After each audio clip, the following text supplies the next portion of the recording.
Hello and good afternoon. It's a joy to be bringing you this show today. This is Midweek Vibes, our show that brings professional views and input to issues that affect us as families, as society, and even as individuals. And today we are looking at the topic of endometriosis.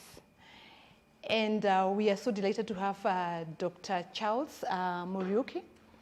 Karibu sana daktari. Asante sana. And today our purpose is to bring awareness around this topic of endometriosis.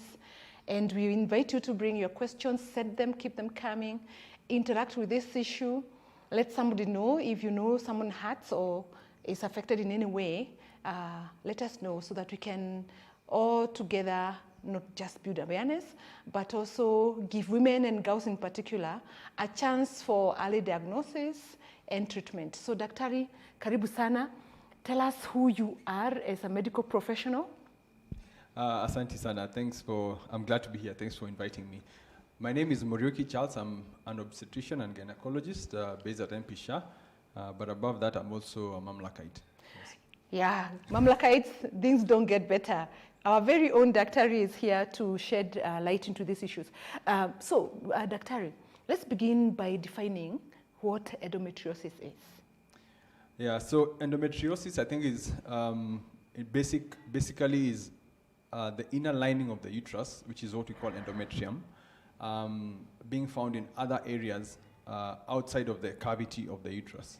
So in short, if the inner lining of the uterus, tracks back up into the wall of the uterus, that is called adenomyosis. But if it tracks up into the rest of the cavity of the pelvis, in the tubes or in the ovaries or behind the uterus, that is now what we call endometriosis. And it's a chronic disease. The inner lining of the uterus being deposited elsewhere, triggers quite a bit of pain. The technical term is inflammation, but basically what that means is that, it gets swollen just like when you can, get a fall. It gets swollen and it causes pain. Yes. Wow, thank you so much. I think what you have, from the words you have used to describe, you have used ovaries, you used the fallopian tubes, uterus. That's the reproductive part of women. Yes. So it's a reproductive problem. Yes, it's actually a disease affecting the reproductive organs, and actually, by extension, would be more prevalent in the reproductive age group. Yes. All right. Let's talk about the symptoms. How can one know that they have this condition? Yeah, so endometriosis can be subtle, but one of the things we say is that the obvious sign is pain. And pain can be in various forms. Most of the times it's pain during the periods, but there could also be pain outside of the period schedule. Okay. So pain that is not related to periods as well, but pain in the lower abdomen. For some women, they do actually even have pain during sexual intercourse, and that can be significant and a pointer towards endometriosis. Occasionally, the disease, because of its nature, extending to other organs apart from the uterus, if it affects the urinary bladder, sometimes women might notice blood or pain during their periods, that they might see blood or during passing urine when they have their periods. Some might actually experience pain when going for a long call during their periods. In rare instances, it can extend to other parts of the body like the lungs or the brain. And in such instances, women might notice around their periods they get some bit of chest pain or discomfort. Some actually do get convulsions around their periods. So this is rare, but it can happen. But mainly pain during their periods or out of the period schedule or pain during intercourse. Yeah. Wow. Very clearly, it's a painful affair. It is actually painful. So for many girls especially, let me talk about girls, because I remember the days of high school. Yes. Like you had 300 girls, 500 girls. These days there are even 1,700 girls in some schools. So the girls are many. And some girls faint. Yes. So could fainting be related to this? I wouldn't say fainting is, but pain that is significant to affect the quality of life. And what I mean is that if a woman or a girl has period pain that makes her stop her normal schedule. Like going to class, They cannot go going to to class. work. Yes, they can't go to work. They can't have a normal day. They can't travel. They have to adjust their their travel plans schedule. and travel schedule according to when the periods would come. And that pain is significant, and that pain is affecting the quality of their life. Wow. So let's pause a little bit and talk about a painful period. And you have qualified it. You have said the one that affects the quality of life. And why I want us to focus a bit on the girls is because, again, maybe when something is attended to when it's earlier than later, it's even better. Very true. So, for example, on average, when would a girl get diagnosed with endometriosis? How early does it set up? Yeah, so the challenge with endometriosis is, the delay to diagnosis is almost 9 to 11 years. And this is, data from the West. We may not have accurate data here in our context in Kenya, and I suspect it's probably longer because of the myths that we probably have to, deal with. Because pain that causes somebody to, change their schedule. And I think if you were to, travel back, this is, stories from patients I've seen. They would say back in high school, every time their periods would come, they would probably have to go to the sanatorium to get an injection. They probably might not be able to focus in class. And the challenge is that this sometimes might be misinterpreted as, not interested in school. Maybe it's truancy. Maybe it's, or maybe some sympathy-seeking behavior. Right. So this might actually be pushed away as something not serious, and actually that might be the trigger to a pointer to endometriosis, because generally speaking, endometriosis comes about, or the potential risk of endometriosis comes about when girls start having their periods. Okay. So if it's on average maybe 12 to 14 years of age, that might be the time when endometriosis might start occurring. It may not be apparent initially, because most women are told, the periods might be painful, and then with time they get less painful, which is entirely not true, because with endometriosis we know the pain gets more. So what happens is that painkillers are given, and there's need for stronger and stronger painkillers to the point that actually the painkillers don't work anymore. They need an injection. So there's need for that myth to be debunked, that actually painful periods is normal and it gets better with age, which is not true. It's not true. And there could be other myths. For example, in high school, I don't know whether the factory of myths is during the younger years. Yes. Because in high school, one of the things we could hear is that you girls don't worry. Once you get out of school, you can go get a baby. Yes, and that's another interesting myth, because women are told that generally once they get pregnant and after delivery, the pain becomes less. So there is some truth to that extent, because generally what we say is that endometriosis is a condition brought about and the disease becomes more apparent because of the hormones produced by the ovary, which are the hormones that make a woman a woman. So essentially the hormone that is produced during pregnancy is called progesterone, and the periods are not there, so technically the pain is less. The progesterone hormone that is produced by the placenta actually might help reduce the degree of growth of the endometriosis and potentially reduce the pain. So to some extent pregnancy is protective, but pregnancy is not curative.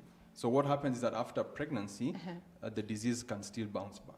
That's an important comment there, that it can protect or reduce the effect, but after that the disease will still come. Because once the baby is born, the status quo returns back and the periods now come back.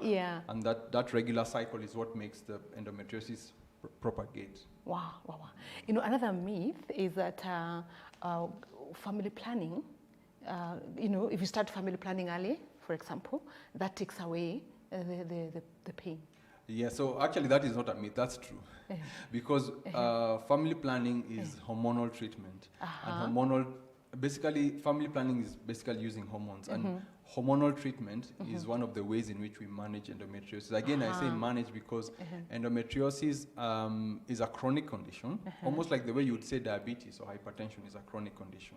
So it needs to be managed properly, and depending on what the issues could be, because again, endometriosis can present with fertility challenges. And I know women might struggle to get pregnant, and actually in the background, what there is endometriosis. So we manage the condition using hormonal treatment. So hormonal treatment does give some benefit. So unknowingly, women would take, basically contraception, but we know at the background it's actually managing the endometriosis. So women would notice actually if they take, for instance, combined pills, hormonal pills or something like the hormonal patch, they would notice that the periods are less heavy and less painful. But actually that is a benefit to women with endometriosis. Oh, so would a person with heavy flow also be most likely a candidate for endometriosis or not? So there's a sister condition to the endometriosis called adenomyosis. So what adenomyosis is basically the inner lining of the uterus, which is what they call the endometrium. Now instead of being in the cavity, in the tubes, in the ovaries or behind the uterus, it is now into the wall of the uterus. And it's what we call adenomyosis. And most women will have or notice heavy flow and sometimes intense backache during the periods. And actually when a scan is done, if it's not clear on who is doing the scan to actually look for the disease, you might not pick up anything. But it's a condition called adenomyosis, which is probably a sister condition to endometriosis. Right. I think the pointer there is to go to the right.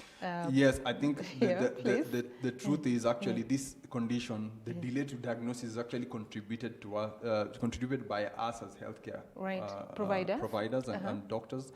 Because previously this was thought to be a white man's disease. And then later on you discover we actually do have quite significant endometriosis in our context. It's just that it's brushed off, and we also have delays in our own context in terms of one moves one doctor to the other, the pain is not settled, you seek a second opinion, a third opinion, a fourth opinion. By the time this condition is being diagnosed, there are other factors that are coming to play. Maybe for instance, a woman might actually already have some form of depression or feeling down and out, and sometimes this can also extend to other issues like the marriage. There could be challenges with the marriage because of a condition like endometriosis. So I think it's important to not fear, seek the opinion of a gynecologist. And there's no harm in mentioning, could it be endometriosis? Because that also might trigger the doctor to also think about endometriosis. So that's one of the things I would probably say that it's important to bring about, that seek care early, and actually there is treatment that can be given, and actually might mitigate the propagation to more severe disease. Oh, fantastic. Thank you so much for that. One other myth that does its round in schools is that as a girl, just get a boyfriend. Yeah, that's not true. That doesn't work. Because I don't think that will actually treat the disease. It actually might make it more severe or complicated. Exactly. Yes. Thank you so much for debunking all these myths. Last one I've heard is that it can also cause hair loss. Wow, okay, that's not true. That's not true.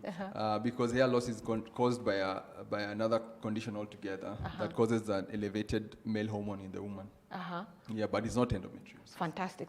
So all those have been debunked, so they are not it. All right. So so the other question that people have asked already is what are the potential causes of this condition, and is genetics a factor to consider? Yes, Maggie, you've really done quite a bit of research on this. This is interesting. So actually the truth of the matter is at the moment we are not sure, because we have almost like 9 theories trying to explain this condition. And generally when medical science has more than a couple of theories, that simply means we are not sure what exactly causes. But truth be told, yes, there is some genetics to it, and I think that's the one that seems to be, explaining how it comes about. Because what we think, and the most plausible theory or explainable theory, is that, the inner lining, would track back up into the tubes, the fallopian tubes, and then track up back and then come out and deposit itself on the ovaries or behind the uterus. Wow. But there are many other theories that would explain why. But explaining why would that cause why would the periods track back up in one woman and not the other? Not It's the very other, difficult to explain. So there could be some element of genetics, and it's true because sometimes when we discuss with patients and interrogate that and find that actually yes, there was that history in the parent or in the mother, or maybe an elder sister might have had this. So there is the genetic component. So we cannot rule that one out. We cannot at rule all. out the genetic component. Now, there's a lot of talk currently about climate change and environmental pollution, air pollution, stuff like that. Could there be a link at all? Yeah, so that one I'm not be sure, and I would not want to be confident enough and say it is, because sometimes these changes are subtle. Before you see the effect of environmental change or even diet to a disease condition, it might take a while. So it's not clear whether that actually could be contributing, but we know that the diagnosis, on average, we say 2 to 10 women in 100 women might actually have the condition. It might actually be a bit higher, almost 1 in 2 in women who are trying to get pregnant and having a challenge, getting pregnant, because then the disease might actually be more apparent in women who are trying to get pregnant. Wow, I think you said something that we could just say again. Also, looking at this camera, because women, you said something that 1 out of 10. Yes, so let's say 2 to 10. 2 to 10. Out of 100. Out of 100. Yeah, that's on average. That's on average. Yes. And you're saying?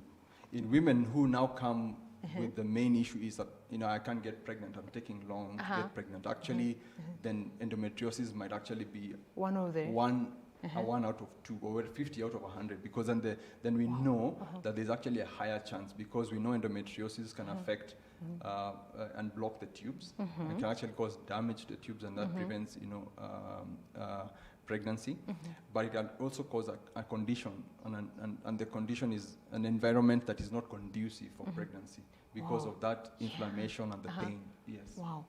That's important, and I think we could look at that a little bit, because it appears to me now that there's an impact to community, to families, to marriage, and of course to individuals, as we talked about the health of the quality of life of an individual. That's true. So maybe you could touch a little bit on its impact on fertility, so that women who are having pain, others who, because you said sometimes it doesn't pain. Did you say that? Yes. That sometimes you can't know you have it. Yes. So could it be that we want to pay a little more attention to its possibility when we men are not getting pregnant?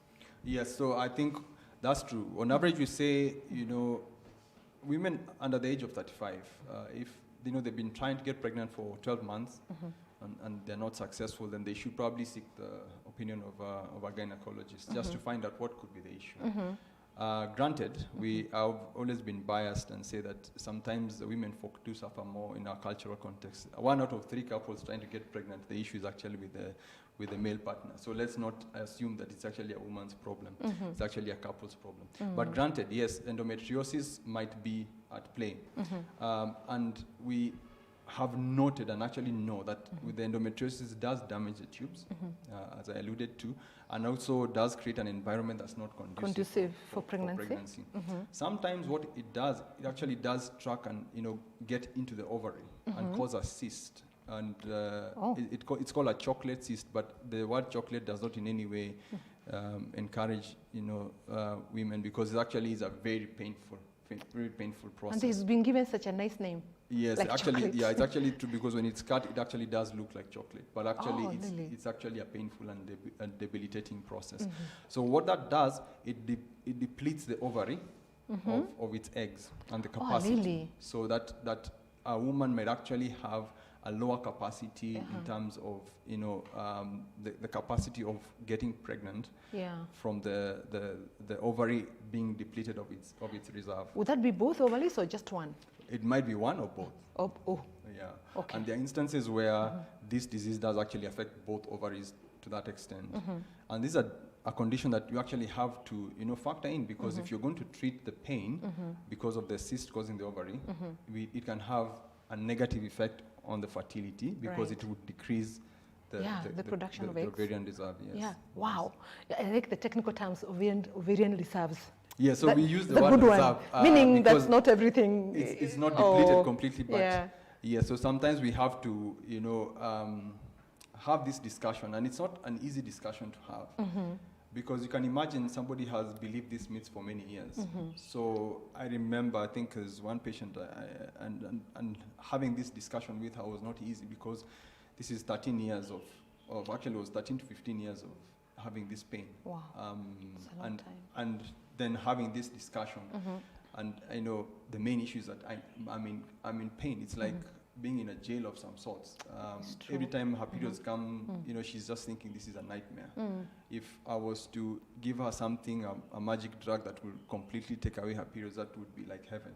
So having to have this discussion of a condition that's been there for almost 13 to 15 years, it's not an easy discussion to have, and then the treatment is also not as simple and straightforward. Yes. Wow, let's talk about treatment. Yes. For a while, but I think I want us to take a very, very short break. Okay. So don't go away. When we come back, we will look at the treatment options that are available for anyone who has this condition. Meanwhile, please keep your messages coming, your questions coming. We'll look at them in the next, when we come back. Don't go away. Put your hands together, let's go.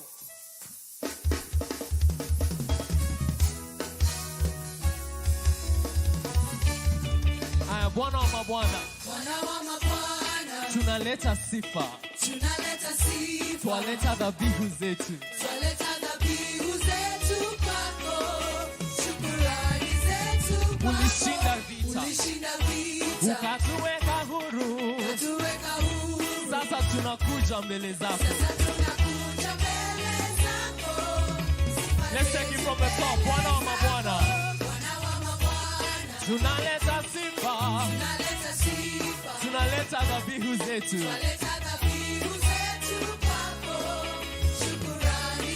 na ulishinda vita, ukatuweka huru, sasa tunakuja mbele zako.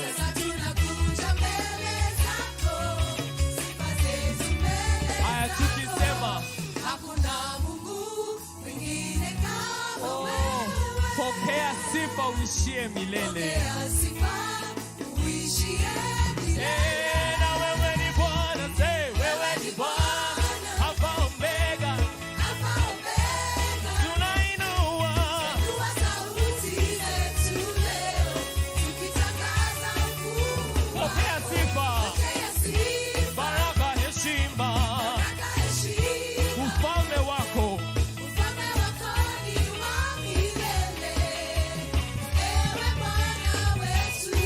And his kingdom shall know no end, and his glory shall know no bound. He is the King of kings, and he is the Lord of lords, and he is the one we praise today. Take it from the top. Bwana wa mabwana, tunaleta sifa, tunaleta dhabihu zetu,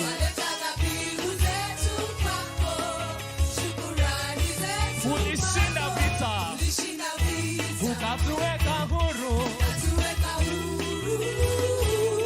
sasa tunakuja mbele zako, tukisema ya kwamba hakuna Mungu mwingine kama wewe.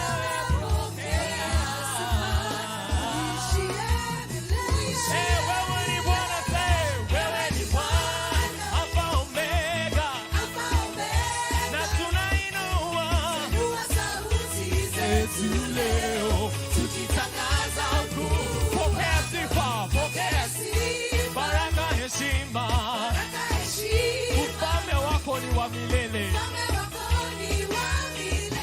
Ewe Bwana, let's go.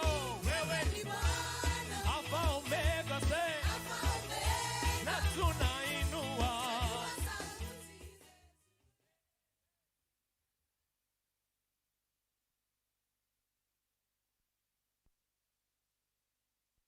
Charles Muriuki, a gynecologist, obstetrician. That's a difficult word there. Daktari, how do you say it easily? Obs and Gain. Obs and that's an easy way. Obs and Gainer, that's a good one. And he's helping us deal with this question of endometriosis, a condition that affects women in general and society at large, because the impact is not just felt by the women, even doctors feel it, couples feel it, experience it, teachers, because of the students. It's a condition that affects the entire of society. And I want to pick up Daktari before we come to the treatment options. We want to take a few questions here. So this is from Kafi Cynthia. She says, Daktari, but pain during menstruation has been said to be kawaida or normal, even severe pain. So Daktari, tell us, how do we know if it's not a symptom of something else? Can I read them all? And then you sort them, because some of them are, together. That's fine. Or related. I have another one here. I think I'll read this one, then you answer. Is there a way to prevent one from contracting? So is there any prevention strategies against endometriosis? Yeah, so I'll start by saying actually severe pain or pain during periods is not normal. I think our society has normalized pain, and what we have noted is that actually, and especially if you notice that this pain requires painkillers, sometimes, you can't have a normal day. And actually, women might articulate this thing, started when back in high school. So as we alluded to, pain that requires you to go to the sanatorium for an injection, you need painkillers, you can't have a normal day. That is not normal. And the sad thing is, women are told to bear up with the pain. And it's very, sometimes women have described endometriosis pain as almost like being in a cage. And some women have said if there was a pill, you could get to just completely, block off the pain and the periods for forever. That would be like heaven. So period pain is not normal. And the problem is sometimes that becomes, the threshold keeps on going higher and higher. By the time somebody actually does acknowledge that the pain has been quite intense, they have been normalizing the pain. Unfortunately, there isn't a remedy to prevent endometriosis. I wish there was, and actually there's still a lot of research going into it to find out what exactly causes it, and there are things that can be done to prevent, especially those who are at risk, maybe due to the genetics. But the hormones that make a woman are the same hormones that encourage endometriosis to grow. So not unless you would say you'd remove the ovaries, which actually now is counterproductive, then you cannot quite say you can prevent endometriosis. Wow. So it's not preventable, but it's manageable. Yes, it's not preventable, but it's manageable. That's what Dr. had said earlier. It can be managed, so we want to hang on to the hope of the possibility of managing it. So I see a few more questions here. I see you, Cynthia, Sony, I see you. I see Sue, and Sue has a question. What's the difference between endometriosis and endomyosis? I think the one you were explaining. Yeah, you were explaining it a little earlier. Yes. Do you want to just reiterate a little? Yeah, so the endometriosis is the inner lining of the uterus, being found in other areas outside of the uterus, in the tubes, in the ovaries, or in other parts of the pelvis. Adenomyosis means that the inner lining of the uterus now is going and tracking back into the wall of the uterus itself. But pretty much they are relatives. They're relatives. Yes. So if you have one, there's a likelihood that you might have the other. You may have the other, so it's good to pay attention. Thank you so much, Sue, for asking that question. Isabella, I see you have a question. I don't have pain during periods, but I get pain in the lower abdomen 3 days after ovulation for a few days. Could this be related to endometriosis in any way?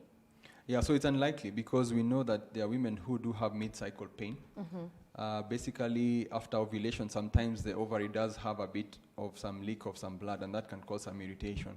But this mid-cycle pain actually clears within 1 or 2 days, and sometimes just taking a painkiller is sufficient.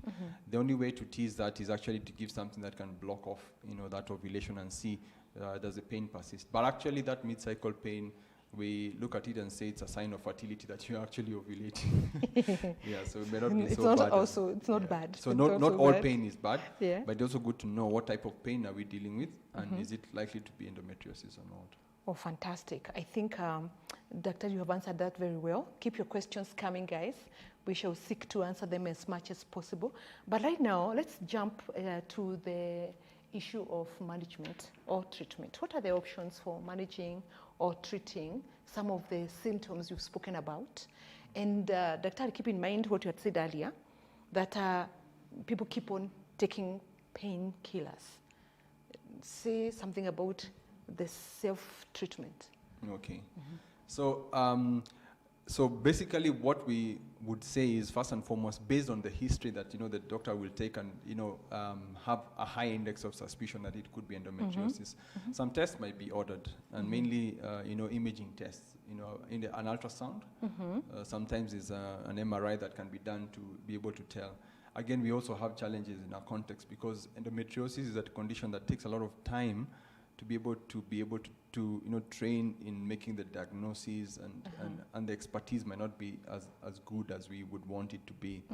So even with the imaging tests, sometimes the disease might not be apparent. And the gold standard, unfortunately, is a keyhole surgery where you actually do, have a small incision on the belly button, where we put in a telescope and a small, and then it's projected onto a camera, and then it's magnified. Then you're able to, see the other, the organs, the uterus, the ovaries, and the tubes, and be able to pick up what looks like disease, and then get a sample, or what you call a biopsy, and actually confirm that. So that can be done in the same sitting as treatment, where you actually do diagnose, where it's called see and treat. The only challenge with that actually is that the gold standard is not cheap. For keyhole surgery, it's not cheap because it requires quite a bit of equipment, which may not be accessible to many. The other challenge is that, you might have a young girl who's 16 years of age, and actually we've diagnosed endometriosis in young girls as young as 16, or even 15 and 16. How do you explain to the parents that they actually do need a keyhole surgery, and the parents need to sign, because she's still a minor, to have a surgery that, might diagnose the condition, and that may not be easy. So that's why you might find, remedies like painkillers come into play for so long. Right. So when it comes to treatment, yes, painkillers is something that we still use. Some actually do work and actually help reduce the pain. And sometimes you can't fault somebody who is in pain going over the counter to get a painkiller. I think what I would say is, if despite taking the painkiller and you're taking it for several months or 1 or 2 months, then you might need to seek an opinion of a gynecologist to know what exactly is causing this pain. So painkillers are a form of treatment. Sometimes we go to hormonal treatments, which now may entail using of pills, combined pills, or the patch. But mainly we use hormonal treatments. And when I mean hormonal treatment, it is contraceptive treatment that now is being used to treat the condition as opposed to contraception. Right. So the only caveat to that is that somebody who's keen on pregnancy might not use the hormonal treatment because it will act as contraception. There you go. So this is a good point, Daktari. Yes. Because maybe you have somebody has that condition already. Yes.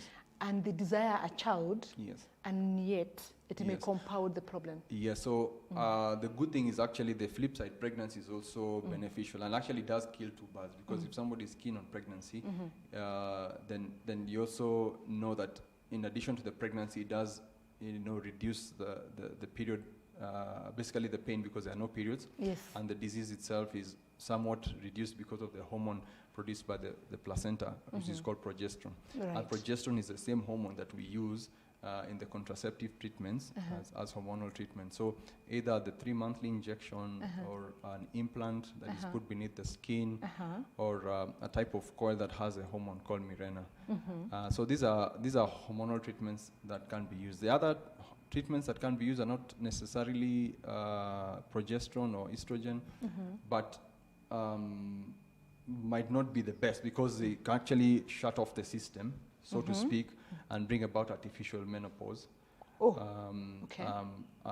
And they actually do work, yes, but the only problem is that now you need to support the treatment to prevent the effect of, almost like menopausal symptoms. Wow. Yeah, That's not easy at all. It's not easy, and actually the side effects can actually be quite intense. Yes.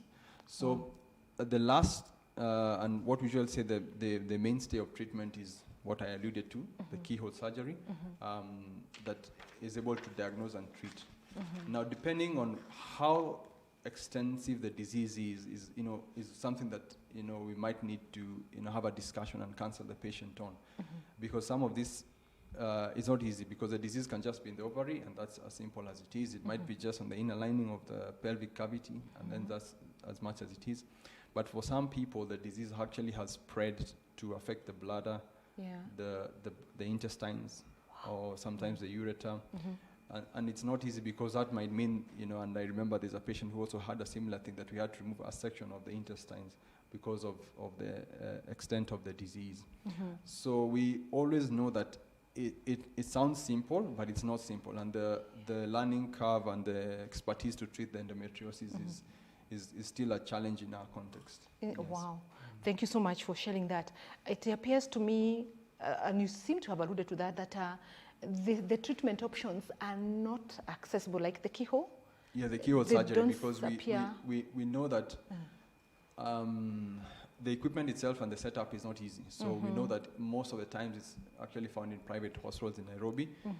We are working with colleagues and initiatives trying to see how do we help women in Mashinani to be able to access this at an affordable rate.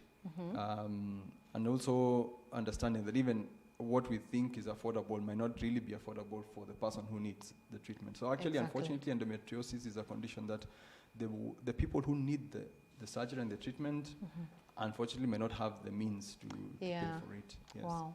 That's it's unfortunate, but that's the truth. Yes. And I'm glad that it's an issue that you have had conversation over with your colleagues. Yes. That's great, and we hope it will bear great fruit in the coming days. We hope it can. And again, also the other forms of treatment that come along, because with endometriosis, sometimes there could be some form of depression because of the disease being there for so many years.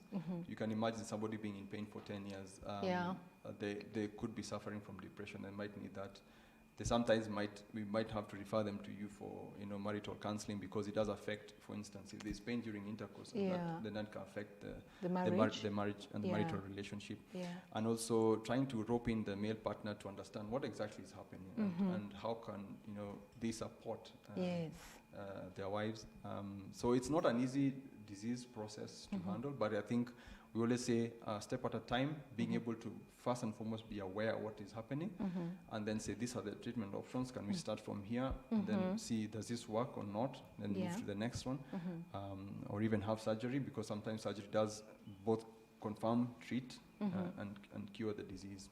And there are success stories. I probably would share one. I remember there's a couple that came to see me. They are having challenges getting pregnant, and when we did the evaluation, we didn't find anything particularly off, but the pain that, she had significant pelvic pain during her periods, and we actually confirmed that actually through the keyhole surgery that she had endometriosis, and we managed to remove the disease. We weren't so sure whether we have managed to help her in terms of opening up the tubes, but 3-4 months she came back pregnant. Oh, nice. That's a good one. It was actually one of those stories that you look back and say, there is hope. There's hope. Yes. Wow. And that's a good note to continue pursuing, even as we continue with the questions, that there is hope. Yes. Hope is what keeps us alive. Yes, we want that. So I see Diana here. She has a question. It has to do with diet. Are there foods that cause the condition to be more severe?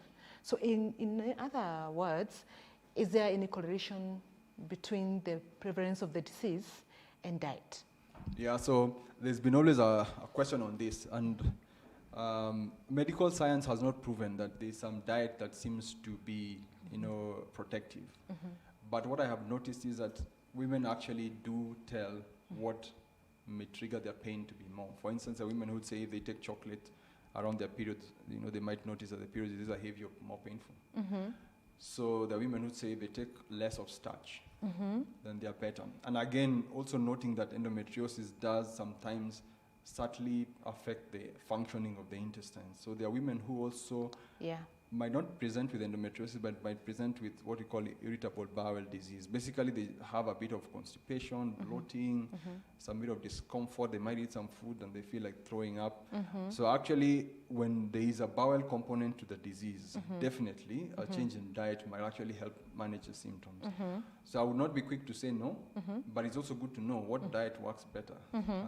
So that's something that might be individualized and personalized, as opposed to saying this is what we recommend. Wow, I think I like that, because we are also saying the responsibility lies more Yes. with the potential patient, Yes. because they can best tell. They can best tell what, Yeah. what diet, might actually make it better or worse. Wow, thank you so much, Dr. I think we are coming to the very end of our show. Unfortunately, that's all we have time for now. But Dr. as a closing remark, say something to I think even to policymakers. Say something to policymakers because of access to treatment by people who would mostly need it, but their conditions in life can't allow them to get that quality of Yes. treatment. That's Yes. one.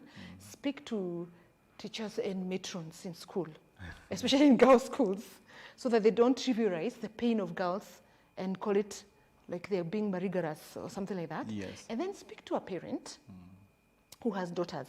Then speak to women who have chronic pain, especially around the lower abdomen, as you have described. Yes.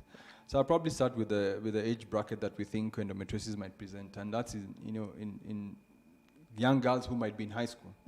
So yeah, we say that if something happens that once or twice, then you probably need to figure out, is there something that we're ignoring? So if this pain has been there for 1-2 months, period pain that is significant enough to make the student miss class, miss some lessons, or require an injection, then they probably need to have an evaluation to find out what could be causing this. It's not always the fact that it's a form of truancy.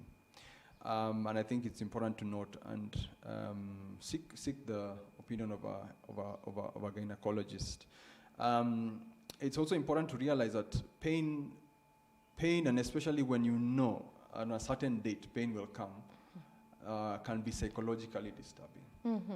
And I think it's important for us to find how can women have support groups that can help them manage this condition and discuss what are the options of treatment, and hopefully seeing how we can engage with the government to see how can this equipment, for instance, come into the country without being taxed, so that it can be less expensive for women. And bearing in mind that actually if somebody is out of work for 1 or 2, 3 days, that is significant impact to the economy.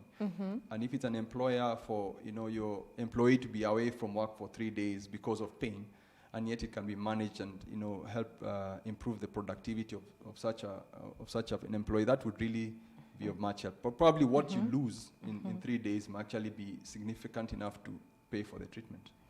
So those are things that maybe That's a good note to employers. Yes, it might actually be significant enough to pay for the treatment, and we Yeah. never look at it like that. Right. And for society, I think male partners also probably need to also be aware and be counseled about it, because yes, it does affect the marital relationship. And how do you navigate through this and find the best way of managing it and treating the disease condition. But eventually, I want to say there's always hope. Even for parents who might have young girls who might have pain and they're wondering what exactly is happening, don't fear to come and see the healthcare worker or the gynecologist to know what could be causing this type of pain. And it's actually good to know and pick the disease early enough and manage it appropriately, to avoid a situation where it's been there for 15 years and now we are dealing with a condition that had it been diagnosed earlier, it would have been easier and faster to manage. Thank you. Thank you so much. I think the best word there is hope. That there is hope. Yes. This possibility for early diagnosis and treatment. Early diagnosis and treatment. And there seems to be need for a support system. Yes, it is. Everybody supports the other. Yes. The inner family, fathers, brothers. Yes. Yeah. Men in society, policymakers come in. And men, yes. Yeah, especially couples. Couples there, because you can support your wife. Yes. Because she's in distress. Yes. So it causes a lot of distress. But I think I appreciate that very much, Dr. Thank you so much. Thank you, everybody, for tuning in and for your questions, your comments. We truly appreciate them. We look forward to seeing you next time when we have another show. And if there's a topic that you feel that is pressing or an issue that is pressing you, we always will be there to look for a professional so that that can be addressed. You guys have a good time, Mamlaka. Enjoy yourselves. Make sure you don't stay with your problem. Don't normalize it. Dr. is available. See him in church. Smile at him. and tell him that you like to see him at his workplace, and he'll be able to see you and, of course, refer you to anyone else that you may need. Thank you so much, everybody. God bless you. Have a good afternoon.